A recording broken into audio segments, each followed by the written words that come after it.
What is up, and welcome back to Working Hard. Today, I want to talk about something that I have been thinking about for so long, and I've wanted to do an episode on for so long because I feel like it's something that a lot of us crave, but don't necessarily know how to build. And I also think the landscape has changed a lot in the past few years. So I wanted to talk about how to build amazing friendships and what it really takes to build them. And I don't just mean having lots of friends. I do not mean that at all. I mean building real, supportive, close friendships as an adult. So not the catch-up coffee once a quarter kind of friendship, and not the kind of, I will go out with this person, but wouldn't necessarily tell them my deepest, darkest secrets. But friendships that feel like a village, the ones where people show up for you and you show up for them, even when it's inconvenient. Because that, I feel, is the secret. To build community, which close friendships are, like I found myself really craving community as an adult, you have to inconvenience yourself and you have to go first and you have to be a little bit too keen in a way that wasn't encouraged at all at school, or definitely would have felt at school a little bit too much. That is exactly how you build genuine community and genuine friendships. And honestly, I think it's one of the most rewarding things that you can do. And also one of the things that we as humans want more and more and more, particularly in the world of social media, particularly in a world where we are in touch with people all the time, but don't necessarily have the type of close friendships that we would have had when we as humans operated in a more kind of villagey type lifestyle. Like the whole saying, it takes a village, was about the fact that you would have a community that would do lots of different things for you and you would do lots of different things for them. And we no longer need that. So I feel like the whole friendship element of that has shifted hugely. And I wanted to talk about how in this day and age, you can build a close-knit friendship group, even if you didn't have a close-knit group at university or school. And this is coming from the perspective of someone who has friends from university and school, but I was never part of a big group and that group staying the same throughout everything. I think that people who have been have such good luck, and I think it's an amazing thing, but I have really built my friendships as an adult, and I really wanted to talk about how to do that for people who want to have that sense of friendship and community that doesn't necessarily come as easy to us anymore. So if you're watching this on YouTube, hello, please take 2 seconds to subscribe. These episodes take a lot of time to research, script and record, and subscribing is the easiest way to support us and to help people find the podcast and this channel. Plus, it means episodes like these are ready for you every single Monday morning, exactly where you want them. Also, we're now on Instagram at Working Hard Pod. It's where we talk more about episodes, share everything I've been reading and consuming this week, research behind lots of the episodes, further conversations, dilemmas. We talk as a community. And so if this episode resonates with you and if you're trying to build better friendships yourself, come and say hi over there and we will welcome you with open arms.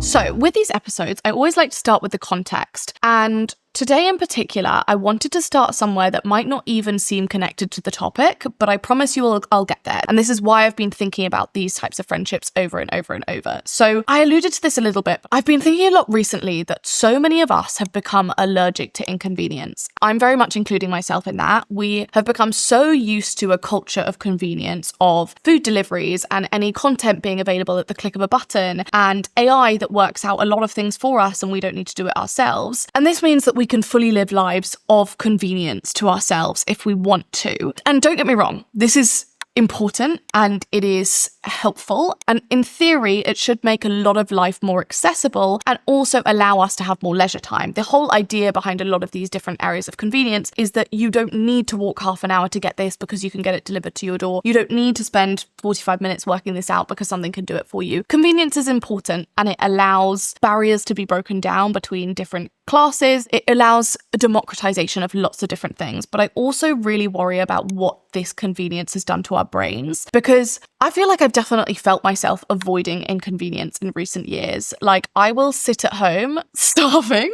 rather than go to the shops that's literally 5 minutes away. I think that's something that can be pretty natural, particularly if you're an ADHD girly, but I also think that it's something that has got worse and worse because we expect so little inconvenience in our lives. I was listening to an episode recently as well from Shameless, and they were talking about friction in your lives. And this is something that I've thought about for such a long time. I haven't called it friction, but this has really resonated with me. Like, we've removed so much friction out of our lives that we don't need to have this friction or inconvenience or whatever it might be. And that gets us used to it. And also it makes us very bad at coping with inconvenience. And so, as I've said, a lack of friction in certain areas is important and democratizes a lot of things. But I think it gets our brain used to a lifestyle that isn't necessarily rewarding for us. First of all, it removes a lot of the dopamine hit of actually overcoming anything and feeling like you've accomplished things and building self-trust and all of that. But second of all, it takes away a lot of the joy generally out of your life. I think one of the main reasons this can kind of be a negative is that it takes away the joy of overcoming things to get somewhere. That's a lot of where we as humans get fulfillment. But I feel like as much as we are more tired than past generations, because we're working more hours in lots of areas, because working more hours isn't necessarily leading to certain things, and because we're consuming a 24-hour news cycle and a much more frequent social media cycle, I don't think this is all about being lazy or being tired. I think we've started treating everything in our lives based on how convenient it is, how easy it is, how efficient it is, how effortless it is. And I think that mindset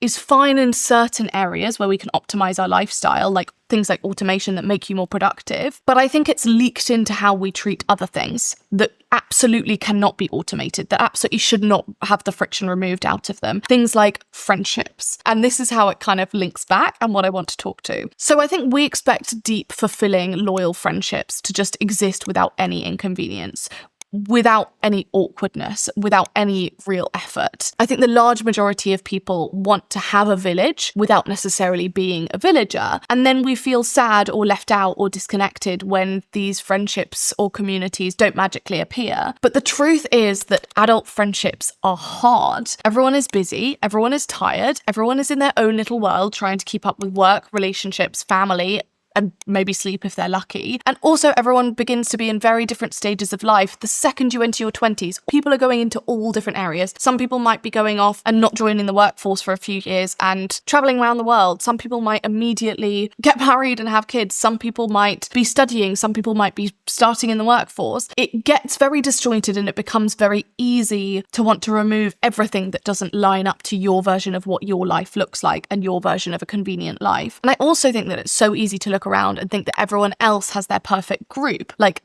their village, while you're just stuck feeling left out of one. And I actually think this is one of the reasons why I wanted to do this episode in particular. I've posted a lot on TikTok or on social media about my friendships and about girlhood and about my amazing hen do where all my friends really showed up for me, or where me and my friends went to surprise our friend who just had a baby and kind of deep cleaned her house dressed as maids, or whatever it might be, like all of these different kind of girlhood type things. And I could totally understand why someone would look at that and think, oh God, they're so lucky having that group of friends. If I talk to you about the relationships between all of those different people, you would see that each of those people has come from a completely different place of where I've met them, of where we've encountered each other, of whether we've hit off on the first go, or whether we've met years later and formed a solid friendship, whether we've had mutual friends, whether we've just got on really well, whatever it might be. None of those friendships were based on a big group at school or university. And I don't say that to say anything other than the fact that I always used to think I was one of those people that didn't get one of those groups, that didn't have one of those like school groups or uni groups or whatever it might be. And I always really resented that because I just thought that looked so amazing to have this group that's known you since you were 18 or 15 or 13 and being able to live adulthood with you.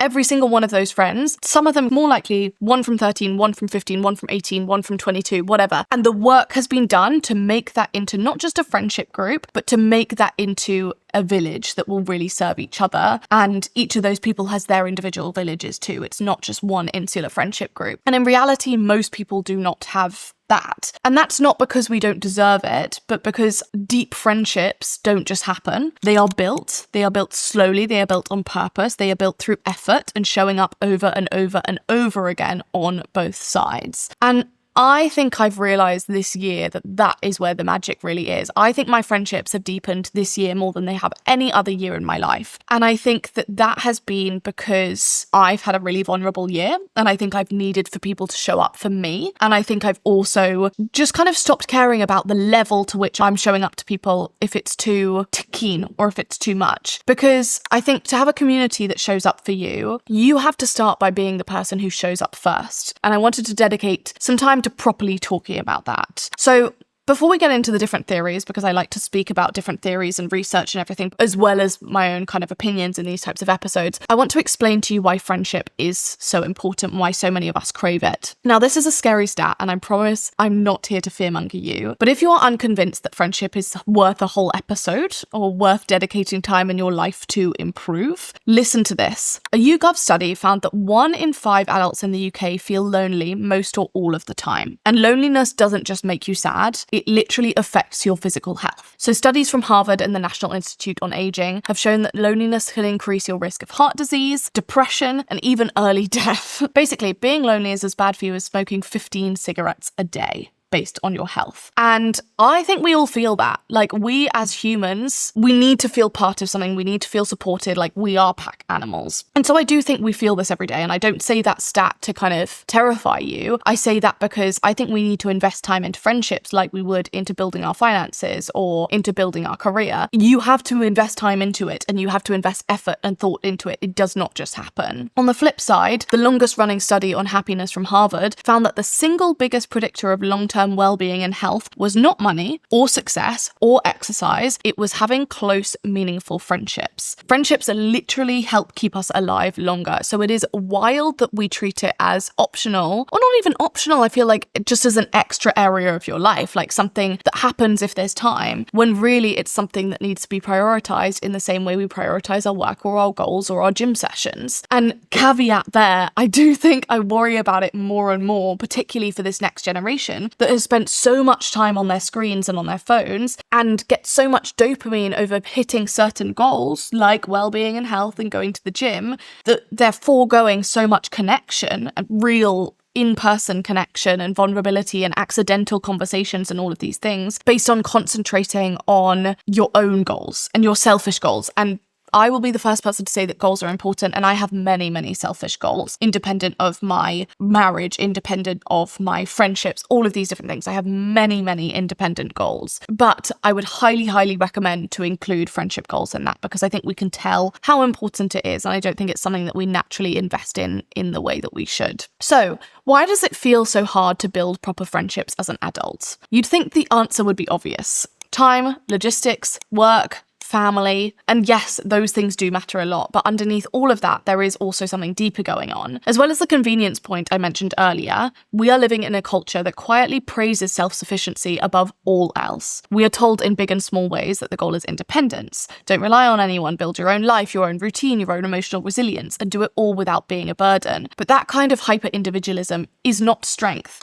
It is isolation dressed up as self-improvement, and it tells us to focus inward and manage our needs alone, and to only reach out when we can offer something perfectly packaged, never messy, never needy, never too much. And the irony is, we're desperate for closeness. We want people who get us, who turn up unasked, who sit on our sofa and eat pasta out of the saucepan with us, who play aggressive games of Articulate with us on a Monday night. But I feel like I've realized that we are terrified to be the person who initiates that or who needs that, because if we try and the energy isn't matched, we'll look like we care too much. I've always thought that part of this, and I think that this has led to me not necessarily having amazing friendships in the past, I'm always happy to show up and be something for someone. That is my love language. I'm very acts of service. I'm very about showing up. I'm very about big gestures. There is a study that I read a long, long time ago, so I probably won't get it exactly right, but that says that the best way to make someone like you and to feel close to you and to feel connected to you is to ask them to do a favor for you. It gives you this reciprocal relationship that, oh, they asked me to do a little favor, so I can ask them, and maybe we're close. Maybe they think we're close. That's why why they asked me to do a favor. And I think on both sides, we're so terrified of being someone who needs something and being vulnerable. And also on the other side, being someone who shows up and does a lot and makes a big effort and all of these different things. So this fear leads to what psychologists call the reciprocity problem. We wait for the other person to go first. So to invite us, to open up, to send the text. Because if they do it, then we're safe to respond. But what happens when both people are waiting? Both of you are waiting here, wanting this closeness, but not having it. Nothing. It's like two people standing at a door saying like, after you, after you, after you, just forever and ever. And on top of that, there is the vulnerability paradox. The very thing we need,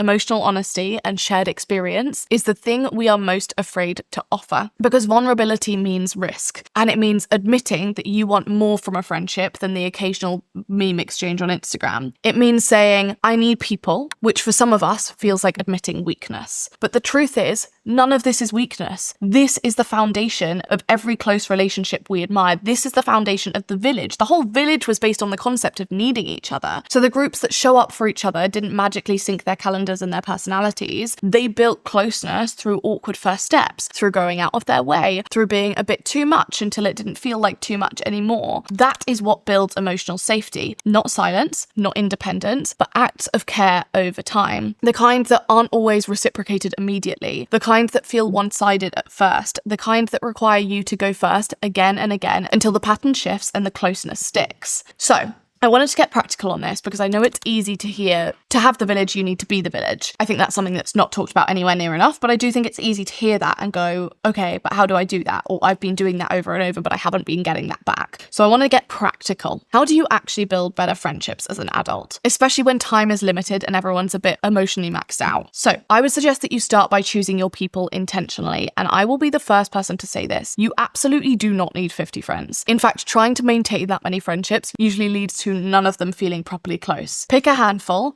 maybe 3 to 5 that you genuinely want to invest in, and that already feels like a lot to me. People who you'd love to have deeper, more consistent, more honest relationships with, and then commit to doing the work to build with them. That might mean for a while being the person who always texts first, who offers help before it's asked for, who organises the dinner, who remembers the hard day at work or the anniversary of something painful. It means showing up in all the small human ways that friendship is built. You might want to, at this point, tell your friends that you are looking for more than just catch-up friendships. You might also feel like you could never say that to anyone, and that is fine too. I think intentionality is important, but I think that what you also need to bear in mind is if you don't tell your friends that this is something you are working towards building more of, it can take a long time to change. Like, you can be the person who does the first things more and more and more, and then other people need to pick it up over time, and different people have different amounts of self-awareness and giving and all of these different things. But it might be that it takes time to change. And that is totally fair enough, because essentially you're changing something in your life that requires their buy-in, and that might be a gradual change over time. I think I started trying to get more meaningful friendships a good few years ago, and I think the work is really starting to pay off now. And we'll come on to whether some people are right or wrong, but I do think that you need to be patient with it and you can't expect everything back straight away. So once you've chosen your people, this is where you need to start doing actionable things. So you need to do things like put them in your calendar. And I know this sounds unromantic, but it's one of the only ways it works. Everyone is so busy. No one is hanging around waiting for a spontaneous moment to become best friends. You have to schedule it. So I mean this both in terms of how you support them and in terms of the things you're going to do. One of my closest friends, her and I clearly have a very similar calendar approach to friendship, in that there has never been a time where I have had an anniversary of a hard day or a birthday or whatever it might be that she has not remembered. And that is because it is in her calendar. And I have the equivalent for everyone. I have every single person's birthday in my calendar. I have the worst memory in the world.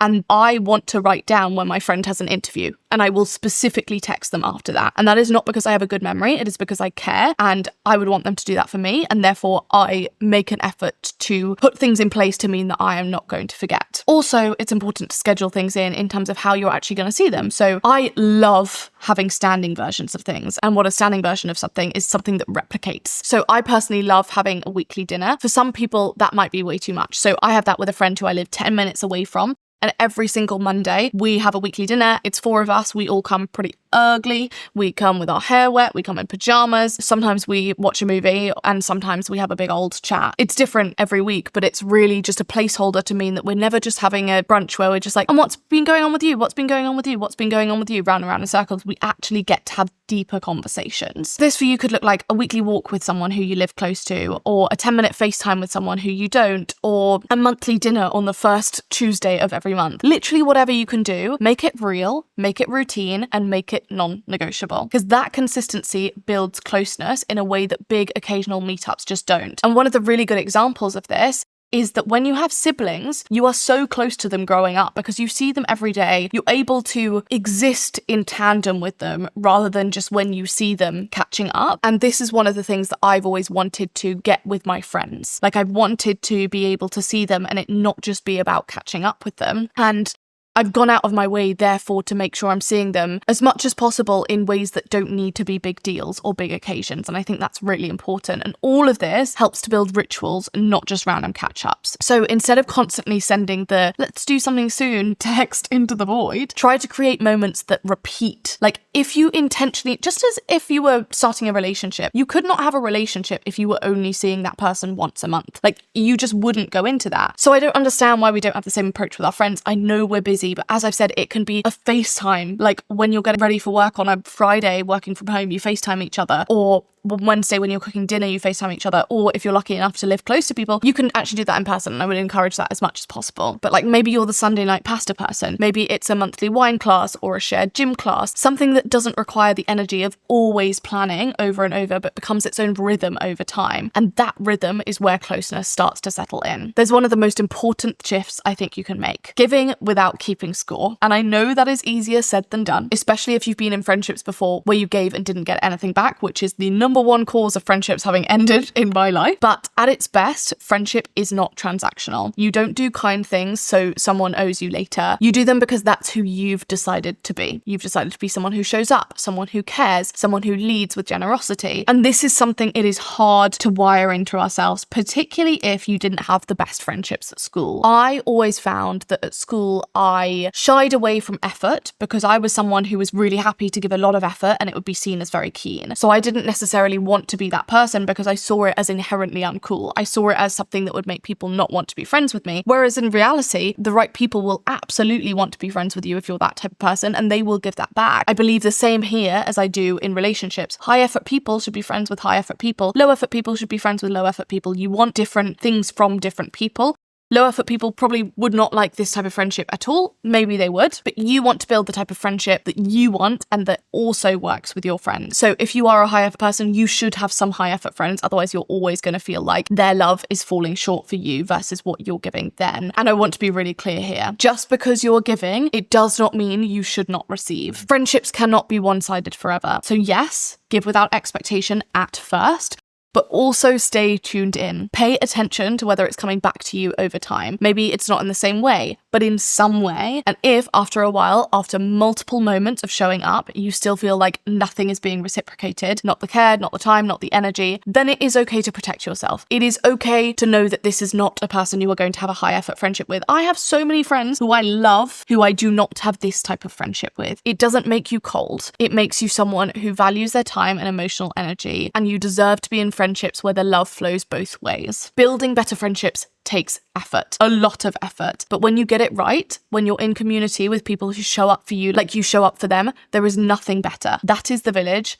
And that is the goal. And just remember, this might be super important to you and not so important to someone else. Different people have different level of community. If you grew up with a super close-knit family, you might not need this so much. I'm someone who grew up really wanting this friendship community because I don't have as close-knit a family. So this was something that I really, really wanted. Like, this was my number one thing. And I've put so much work into making sure that I have that community and that I have that village. And I know that throughout my life, that will develop into what it needs to be because we have given for each other. Like, there are people that I have gone to an insane amount of effort for, and they might not have done that for me yet, but I know they would, and they might have done little bits because it's just we're in different areas of our life so far, and I know for sure that when that moment comes, they will be doing that. And for anyone who I don't believe that with, we probably just don't have as close a friendship, and that is more than fine. You don't need this level of high effort friendship with everyone, but I do think that community in a genuine village where you would inconvenience yourself for someone and they would for you is incredibly important. You know, I always want to speak to an expert on these episodes, so I spoke to Michelle Elman, who we've had on the podcast before, because she's written a brilliant book on friendship. I started by asking her what the key to deep, meaningful friendships is. The key to deep and meaningful friendships is actually more so you defining what friendship actually means.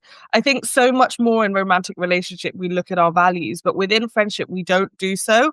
And so for one person, it could be connection. To another person, it could be intimacy. And to two people, those two words can mean two very different things. So actually knowing your friendship values is how you can meet those values within the interactions you're having with your friends. So the way that you work out your friendship values is you ask yourself the question, what is most important to you in friendship? You'll end up with this really long list, and the top 8 values is what will impact your friendships. So if you have words like excitement, curiosity, spontaneity, emotional intelligence, you then need to ask yourself, if you want to rank it in order of what's most important, ask yourself questions like, if you have intimacy without excitement, or would you rather have excitement without intimacy, to know which one is most important? So often when we're younger, we're just told to make friends, but we don't actually break it down into steps. So starting with the first piece of, do you actually interact with strangers on your average week? If not, then you need to start inserting things into your week, whether it's going to a local club, going to a book event, going to one of your favorite influencers events, and actually creating opportunities to be in the same room as strangers. The next step is to ask yourself, when you're in rooms with strangers, let's say you got invited to your best friend's birthday party, are you always talking to the people you already know in the room, or are you actually making an effort to talk to the people you don't know? When you are in rooms like that, then you need to ask yourself what you're doing differently in the interactions with new people, that you're not doing the extra further step of turning it into a friendship. So it could just be a tack-on sentence at the end of a conversation of, I really enjoyed this conversation, would love to get your Instagram. So it's a way of keeping in touch, and you can actually further that by then sending a DM later, being like, would you like to go for coffee?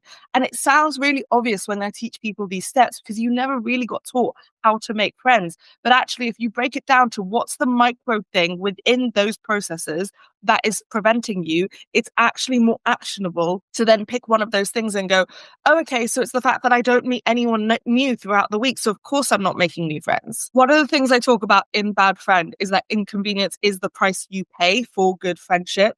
And one of the examples I used was, I have a very strict boundary when I'm writing a book of not picking up the phone or not replying to texts from my friends until I've written 2,000 words. And one day it was like 10 o'clock in the morning and I was getting this call from a friend. And instead of ignoring it, which I normally would, I just had this gut instinct to pick it up. And I was just going to pick it up to go, hey, are you okay? I'm going to call you back after I've hit my word count. But the moment I picked up the FaceTime, I could see my friend was like in floods of tears. And turns out what she was about to say was, I'd just broken up with my boyfriend. And it was like a 3-year relationship, very serious relationship. And of course, in that moment, if I followed my really strict boundaries, I would have put the phone down and be like, can I call you back later? But in that moment, it was inconvenient for me to be like, oh, I was actually in the middle of a workflow and I was writing and I was in a really good headspace with my writing. But in that moment, I had to be like, what's more important in my life? My friend is more important. She's in distress. I need to be there for her. And so I forgot about my work. And it was just one day out of 8 months where I'm writing a book. But that's kind of the example of what I mean of like, friendship is not always going to come at the perfectly timed moment. And sometimes you are going to have to make sacrifices, whether it's like your word count for the day or whether you miss a work event to be able to be there for your friend. But if you don't show up, then don't expect other people to show up for you. Adult friendships are hard because we are all tired. And I think it's this thing of, if you wait until you have enough time and energy to prioritize your friends, there will never be enough time and energy. And so if you're not used to making effort in your friendships, what I would do is start doing practical things. Put reminders in your calendar. Actually put their birthday in your calendar. Make it easier to remember things like someone's birthday or the fact that their parents got a divorce on the same day the previous year and wanting to check in a year on whether that date's hit them. Actually, those physical reminders count a lot more than our memory. And I think if you rely on your memory, you're more likely to forget. And if your natural course of action, how you've always been in your friendship, is low effort, you're not going to suddenly become high effort without doing something different. It can be really nerve-wracking to interact with strangers, but the sentence I always keep in my head is people don't say hi, but they always say hi back. And I think it's this idea that everyone else is so confident in the room and that you're the stranger standing in the corner of the room with your phone. But everyone's been that person in a room and you're always so grateful for that person coming up to you and including you in their friendship group or making sure you're included in the conversation. And so when you're in rooms like that, pay attention to the people who are alone. And I always believe that it's quite a karmic thing of if you do that for other people, then other people will do that for you. I think when you're standing alone in a room, it's so natural to go pick up your phone, but that's actually what is making you unapproachable. And I think if you're able to just have that 5 seconds of confidence to just stand up, look around the room, and show that you are open for conversation, it might seem really vulnerable, but vulnerability is actually how you start building connections. When you show your vulnerability, other people feel open to be vulnerable with you as well. And I just think it's about having those, you don't need to be confident the entire time you're in the room. You just need 5 minutes of confidence where you can stand there without your phone. And I think anyone who's going to judge you for standing alone in the room and looking weird, that's just a projection of their own insecurity if they had to stand alone in the room. No one likes going to events alone. No one likes being the one stood alone in the corner. And so if they're going to judge you, that's not a person you want to interact with anyway. I think my general message, especially after writing Bad Friend, is that we need to raise the priority of our friendships. We need to see them as important as romantic relationships and stop using it as this bottom rung of our priorities when it comes to our time and energy. If we actually start treating friends like they're disposable, they will be disposable. And so we need to actually treat them like they are important in our life, because at the end of the day, they're the people there when your relationships chop and change. And they're the people you go to. I love Michelle. You should go give her a follow if you love this kind of stuff. So that is today's episode, how to build amazing friendships as an adult. If there is one takeaway, it is this. Friendships are not found, they are built. And you might be a lucky type of person who got your group at uni and then it might have fallen apart a few years later. You might be the type of person who never had friends at school and you've been able to find your village. Either way, both of those outcomes, you will only have that village if you build it. And sometimes building means being a little bit awkward, a little bit too available, and a lot more intentional. I hope you enjoyed this episode. Thank you for listening. I will put all my extra reading recommendations in this week's Working Hard newsletter, and send this to a friend if you enjoyed it. And if you maybe want to start off a little bit more of a high effort relationship with them, be very on theme if you did. I don't know, I feel like I've had lots of really good conversations with my friends about the type of friendships that we want to build, and I think a lot has come from that. So I highly recommend also getting this type of thing into your New Year's goals and really thinking about what you want to build, not just in terms of your career, not just in terms of your finances, but in terms of your community and how you are going to do the things that you can control to make that happen.